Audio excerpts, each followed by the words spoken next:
Lotus reality and agro farming వారు premium farm land projects మన పొలం ఫేజ్ 1, 2 మరియు 3 కంప్లీట్ చేసుకొని మన పొలం phase 4 Wasar village at Narayana Khed లో ఆగస్టు 15 ఇండిపెండెన్స్ డే రోజు గ్రాండ్ లాంచ్ చేయడం జరుగుతోంది. లాంచింగ్ మరియు ఇండిపెండెన్స్ డే సందర్భంగా 5 గుంటాస్ ల్యాండ్ అవుట్ రేట్ లో బుక్ చేసుకున్న వారికి 1,50,000 రూపాయల డిస్కౌంట్ తో పాటు 2 గ్రాముల గోల్డ్ ఫ్రీగా ఇస్తున్నారు. పూర్తి వివరాలకు సంప్రదించండి. ఓం మహాగణాధిపతయే నమః. ఓం గురుభ్యో నమః. ఓం శ్రీమాత్రే నమః. ప్రేక్షకులకి ఈరోజు మనం చెప్పుకోబోయే టాపిక్ ఏమిటి అంటే, మనకు చూడండి లైఫ్లో చాలా అంశాలు ఒక్కొక్కసారి ఏమవుతుంటుందంటే అది ఇంకా ఆగిపోయినట్టుగా ఉంటుంది లైఫ్లో. అది మన పర్సనల్ ఎదుగుదల కానివ్వండి, ధన సంబంధించిన విషయం కానివ్వండి, లేనట్లయితే పిల్లలకు కొంతమందికి చదువుకు సంబంధించిన విషయం కానివ్వండి, అదేవిధంగా వివాహం కావచ్చు, ఉద్యోగం కావచ్చు, వ్యాపారం కావచ్చు, స్ట్రక్ అయిపోయినట్టుగా ఉంటుంది. అసలు 12 లగ్నాల వాళ్ళకి ఇది ఎందుకు జరుగుతుంది, దీనికి పరిహారం ఏమిటి, దీనికి ఏమైనా రాహుకేతు సంబంధం ఉంటుందా అనేటువంటి అనేకమైన అంశాలు, అదేవిధంగా ఇక్కడ జాతకం ఉంటే ఓకే, మరి జాతకం లేనటువంటి వారు ఇలా ఆగిపోయినప్పుడు అసలు ఏం చేసుకోవాలి అనేటువంటి విషయాలు చెప్తుంది. నేనైనప్పటికీ కూడా చెప్పిస్తుంది సాక్షాత్ లలిత అమ్మవారిగా భావిస్తూ ఒక్కొక్క లగ్నం తెలియని వారి రాశి నుంచి మనం చూసుకుందాం. కుంభలగ్నము, కుంభరాశి. కుంభం వారి కనుక చూసుకున్నట్లయితే మీకు పర్టికులర్గా ఈ రాహు సర్పదోషం అనేటువంటిది ఏ రాశుల్లో ఏ భావంలో పడుతుంది, దానికి పరిహారం ఏమిటి అని చెప్పి చూసుకున్నట్లయితే అయితే మరి వేరే రాశులు వేరే భావంలో పడదా అంటే పడుతుంది. బట్ ఇట్స్ డిపెండ్ ఆన్ అక్కడ ఏ గ్రహాలతో కలిసింది, ఏ గ్రహాలతో చూడబడుతుంది అనే దాని మీద ఉంటుంది. It's depend on your personal chart, right. అయితే ఇక్కడ మీరు చేసే ప్రయత్నం అంటే, మీకు కుంభలగ్నం వారికి 3లో రాహు ఉన్నాడు. ప్రయత్నం మీద దీని ప్రభావం ఎక్కువ పడుతుంది. అంటే ఎలా పడుతుందండి, ఎక్కువ ప్రయత్నం చేయాల్సి వస్తుంటుంది. వీళ్ళు రాక్షసంగా ప్రయత్నం కూడా చేస్తారంటే ఏంటి, పట్టు వదలకుండా చేస్తారని అర్థం. అదేవిధంగా కొంత సిబ్లింగ్ వరుస వాళ్ళతో కూడా కొంత డిస్టర్బెన్స్ని క్రియేట్ చేస్తుంది 3లో రాహు ఉంటే కనుక. అదేవిధంగా కొన్నిసార్లు సాహసం చేయడం ద్వారా దెబ్బలు తగలాలంటూ కూడా జరుగుతుంటాయి. కాబట్టి ఈ సాహసం ఎక్కువ చేస్తారు. ఈ విషయాలు జాగ్రత్తగా ఉండాలి. మరి దీనికి ఏమిటండి పరిహారము అంటే, ఇక్కడ పర్టికులర్గా దుర్గానామాన్ని చదవడము, లేదా మీరు లలితా సహస్రనామాల్లో ఓం కనకాంగద కేయూర కమనీయ భుజాన్వితాయే నమః నామస్మరణ చేస్తున్నట్లయితే మీరు చేసే డేరింగ్ స్టెప్కి, ఎందుకంటే ధైర్య సాహస లక్ష్మి అంటూ ఉంటారు, కానీ ఇక్కడ అమ్మో ధైర్యం చేసిన ఏమవుతుందో అని అనుకునేటువంటిది మీరు భయపడవలసిన పని ఉండదు. మరి దశమంలో రాహు ఉన్నాడండి అన్నప్పుడు ఇక్కడ ఉండేటువంటి రిజల్ట్ ఏమిటి అంటే, మీకు వృత్తి సంబంధించినటువంటి విషయంలో పర్టికులర్గా జాగ్రత్తగా ఉండాలి. అంటే తొందరపడేదో ఉద్యోగం మానేస్తాం, ఇంకోటి ఏదో ఆఫర్ వస్తుందని తీరా చూస్తే అక్కడికి వెళ్తే ఇంతకంటే దారుణంగా ఉంటుంది. అంటే తొందరపడి ఉద్యోగ సంబంధించిన విషయంలో మారకూడదు, ఇది గుర్తుపెట్టుకోండి. 10th హౌస్ రాహు ఉంటే కనుక. అదేవిధంగా అంతే స్పీడ్గా ఒక్కోసారి ఉద్యోగం వస్తుంది కూడా, ఎక్స్పెక్ట్ చేయలేదంటే ఉద్యోగం వచ్చింది, ఎక్స్పెక్ట్ చేయలేదంటే ఉద్యోగం మానేసింది. మరి దీనికి ఏమిటి, ఓం మాణిక్య మకుటాకార జానుద్వై విరాజితాయ నమః ప్లస్ ఓం దుర్గాయ నమః కూడా చేస్తూ ఉండండి. వీలైతే కాస్త దగ్గరలో సుబ్రహ్మణ్యేశ్వర స్వామి ఆలయాలకు వెళ్తూ ఉండండి. నాగప్రతిష్ఠ చేసిన దగ్గరికి వెళ్ళి పసుపు గంధం నీటిని వేయండి అండ్ రావి చెట్టు ప్రదక్షిణాలు చేయండి, బాగుంటుంది. ఇక కుంభం వారికి 6లో 7లో ఉంటే కూడా సర్పదోషం కింద చెప్తాం. అంటే ఏమిటి, 6వ స్థానం మంచి స్థానమే కదండి, వెస్, అందులో ఎటువంటి డౌట్ లేదు. కానీ శత్రువుతో కూడా ఎమోషన్గా ఇబ్బంది పడుతూ ఉంటారు. శత్రువులు నశిస్తారు, శత్రువు వల్ల కొంత ఎమోషన్గా ఇబ్బంది పడుతూ ఉంటారు. మరి అలాంటప్పుడు ఏం చేయాలి అంటే, చాలా సింపుల్గా ఏం లేదు, మీరు అమ్మవారికి ఏదైనా పాయసం, ముఖ్యంగా దుర్గా అమ్మవారికి పాయసము మరియు పులిహోర నైవేద్యంగా పెట్టి వాటిని నలుగురికి పంచడము, మరియు అదేవిధంగా చంద్ర రాహు గ్రహాల దగ్గర దీపారాధన కనుక చేసినట్లయితే దోషం పోతుంది. మరి సప్తమంలో ఉన్నాడండి రాహు అన్నప్పుడు ఇది జీవిత భాగస్వామిని, పార్ట్నర్స్ని సూచించే స్థానం. అంటే ఏమిటి, మీరు ఎవరైనా సరే గవర్నమెంట్ వ్యక్తుల్ని, లేకపోతే గవర్నమెంట్ రిలేటెడ్ సంబంధించిన ఏదైనా బిజినెస్ చేసేటప్పుడు, పార్ట్నర్షిప్స్ చేసేటప్పుడు పర్టికులర్గా జాగ్రత్తగా ఉండాలనే విషయం మీరు గుర్తుపెట్టుకోవాలి. అయితే ఇక్కడ ఈ రాహువు సప్తమంలో ఉన్నంత మాత్రం అందరికీ ఇలా అవ్వదు, ఓన్లీ కుంభలగ్నం వారికి మాత్రమే మనం అర్థం చేసుకోవాలి. అయితే ఒక్కొక్కసారి ఆ రాహు ఉన్న రాశ్యాధిపతి లేదా ఏవైతే ఉంటాయో రవి కావచ్చు, చంద్రుడు కావచ్చు, కుజుడు కావచ్చు, వీళ్ళని మంచి పొజిషన్లో ఉన్నారనుకోండి, అప్పుడు మళ్ళీ దాని ప్రభావం తగ్గుతుంది. కాబట్టి మీరు ఎక్కువగా చేయవలసింది విష్ణు ఆరాధన చేయండి అనే విధానం బాగుంటుంది. చాలామందికి లగ్నం కానీ రాశి కానీ నక్షత్రం కానీ తెలియదు వాళ్ళకి, వాళ్ళు పుట్టినప్పుడు ఏ నక్షత్రం ఉందనేటువంటిది. మరి అలాంటి వాళ్ళు ఏం చేయాలి? ఇక్కడ మనకి వేదాల్లో చెప్పినటువంటి కొన్ని అద్భుతమైనటువంటి అంశాలు నేను మీకు ఇప్పుడు షేర్ చేస్తాను. ఎవరికైనా కానీ గుర్తుపెట్టుకోండి, బాగా అసలు ముందుకు కదలట్లేదు అన్నప్పుడు వాళ్ళు ముఖ్యంగా సర్పసూక్త పారాయణం, అగ్నిసూక్త పారాయణం చేసుకుంటుండాలి. ఇది పారాయణం అంటే వినడం కానీ, లేకపోతే ఇంట్లో పారాయణం చేసి అభిషేకం చేయడం, ఇట్లా రకరకాలు ఉంటాయి, హోమం చేయడం. అంత చేయలేము అనుకునేటువంటి వారు చాలా సింపుల్ రెమెడీ ఒకటి చెప్తాను. మీకు దగ్గరలో ఆలయాలు ఉంటాయి, అందులో రావి చెట్టు ఉంటుంది. ఆ రావి చెట్టు కిందని సర్ప ప్రతిష్ఠ చేసినవి ఉంటాయి.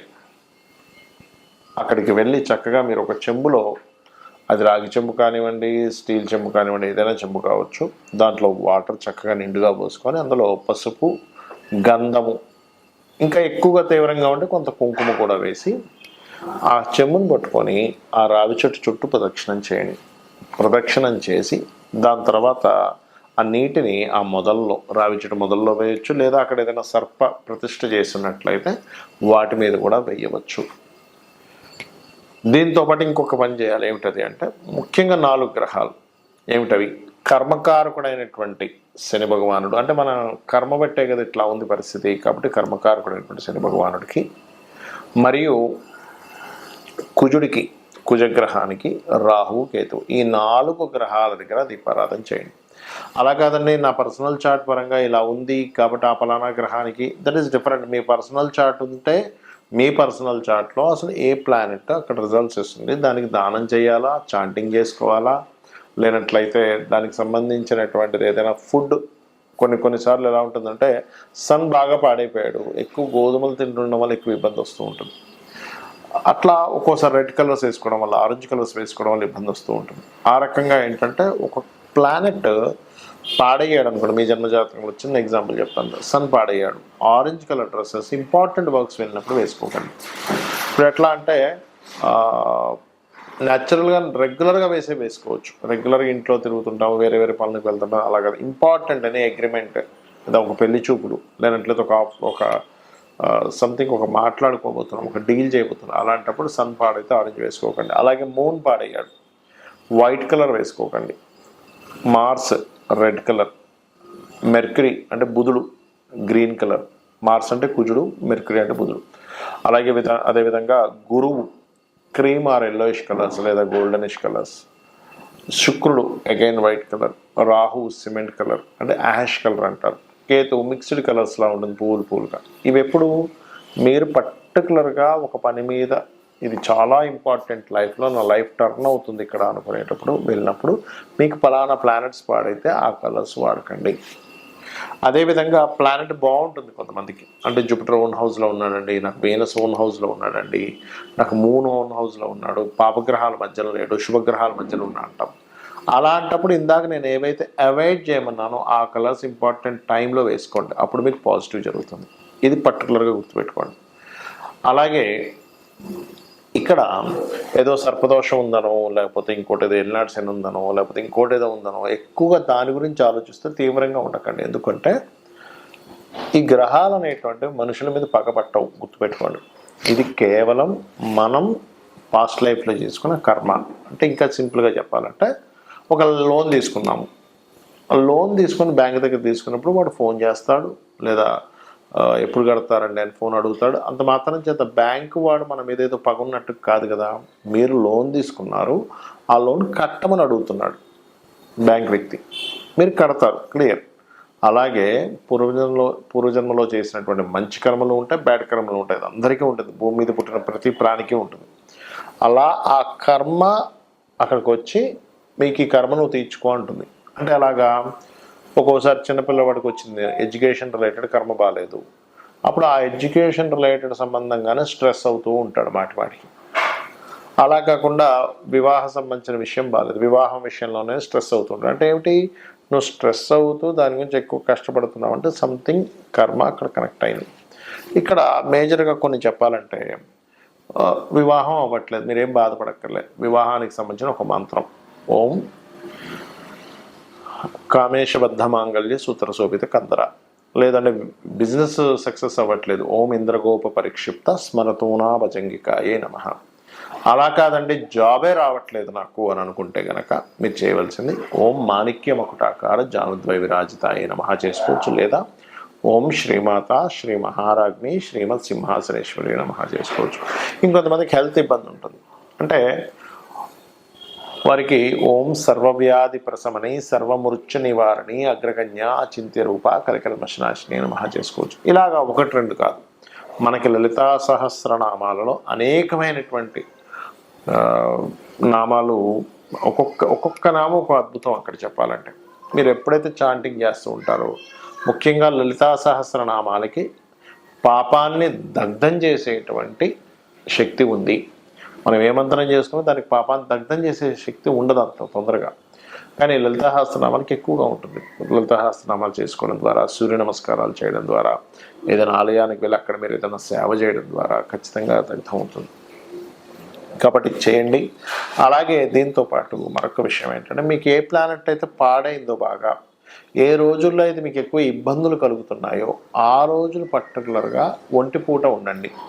అంటే ఒంటిపూట అంటే తెలుసు కదా మీకు, పొద్దున్న తినకుండా మధ్యాహ్నము సాయంత్రము తింటుంటారు కొంతమంది. కానీ ఉపవాసం, కంప్లీట్ ఉపవాసం మాత్రం మీరు ఏకాదశి రోజు మాత్రమే చేయండి. శాస్త్రాల్లో మనకి ఏకాదశి ఉపవాసం వల్ల విష్ణువు ఆ ఉపవాసానికి సంబంధించినటువంటి తీసుకొని మనకి ఈ రోగ సంబంధించినవి రాకుండాను, రుణ సంబంధించినవి రాకుండాను, శత్రు సంబంధించినవి రాకుండాను ఆపుతూ ఉంటాడు ఆయన. అంటే రోగ శత్రువులు తగ్గుతారు ఏకాదశి ఉపవాసం చేస్తే. దాని మీద ఒక వ్యక్తి జపాన్లో రీసెర్చ్ కూడా చేసి ఇలా రోగాలు తగ్గడానికి ఉంది అని చెప్పడం కూడా జరిగింది. మనం సో దాన్ని ఎంత పాటిస్తే అంత మంచిది. అదేవిధంగా ఇక్కడ మరొక విషయం ఏంటంటే, మీరు ఏదైనా ఒక మంత్రం చేసేటప్పుడు చాలామంది నన్ను అడుగుతూ ఉంటారు, ఏమండి మీరు ఇప్పుడు ఈ మంత్రం చెప్పారు ఎంతసేపు చేయాలి? మినిమం 40 to 45 minutes ఖచ్చితంగా చేయాలి. చాలామంది ఏం చేస్తారంటే కౌంటింగ్ చేసుకుంటూ ఉంటారు. కౌంటింగ్ చేసుకోకుండా అంతగా మీకు జపమాలతో చేయాలి అనుకుంటే పగడపు జపమాల దాచిపెట్టుకొని, అంటే బయటికి ఓపెన్గా పెట్టుకొని చేయకూడదు, ఏదైనా లోపల పెట్టుకొని జపమాల చేయాలి. పగడపు మాలతో చేస్తే తొందరగా ఫలితం కూడా వస్తుంది జపమాల. సో ఇది చేయండి. మీకు పర్టికులర్గా మీరు ఏదైతే ఈ ఇబ్బందులతో ఉన్నారో ఆ ఇబ్బందులతో ఉన్నానని మాటిమాటికి చాంటింగ్ చేయకండి. ఈ ఇబ్బందుల నుంచి నేను ఈ రకంగా బయటపడతాను అని ఫీల్ అవ్వండి.